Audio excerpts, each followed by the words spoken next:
ಬಂಟ್ವಾಳ ತಾಲೂಕಿನ ಸಾಲೆತ್ತೂರು ಸಮೀಪದ ಕಾಡುಮಠದ ಬಳಿ ಆಟೋ ಹಾಗೂ ಬೈಕೊಂದರ ನಡುವೆ ಅಪಘಾತ ಸಂಭವಿಸಿ ಮೂವರು ಗಾಯಗೊಂಡಿದ್ದಾರೆ.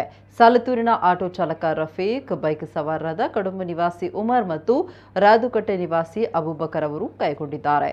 ಅಪಘಾತದ ತೀವ್ರತೆಗೆ ಮೂವರಿಗೂ ಗಂಭೀರ ಗಾಯಗಳಾಗಿದ್ದು, ರಸ್ತೆಯಲ್ಲಿ ಸಂಚಾರ ಸ್ಥಗಿತ ಆಗಿತ್ತು. ಇದೇ ವೇಳೆ ಸ್ಥಳದಲ್ಲಿದ್ದ ಕೆಎಸ್ಎಗ್ಡೆ ವೈದ್ಯಕೀಯ ಕಾಲೇಜಿನ ಬಸ್ಸಿನಲ್ಲಿದ್ದ ವಿದ್ಯಾರ್ಥಿಗಳು ಗಾಯಾಳುಗಳ ನೆರವಿಗೆ ಧಾವಿಸಿ ಬಂದಿದ್ದಾರೆ. ಅವರಿಗೆ ಸ್ಥಳದಲ್ಲೇ ಪ್ರಥಮ ಚಿಕಿತ್ಸೆ ನೀಡಿ ಆಸ್ಪತ್ರೆಗೆ ರವಾನಿಸುವ ಕೆಲಸವನ್ನ ಕೂಡ ಮಾಡಿದ್ದಾರೆ.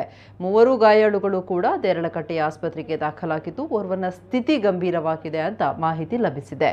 ಈ ಅಪಘಾತದ ಕುರಿತಾಗಿ ವಿಟ್ಲ ಪೊಲೀಸ್ ಠಾಣೆಯಲ್ಲಿ ಪ್ರಕರಣ ದಾಖಲಾಗಿದೆ.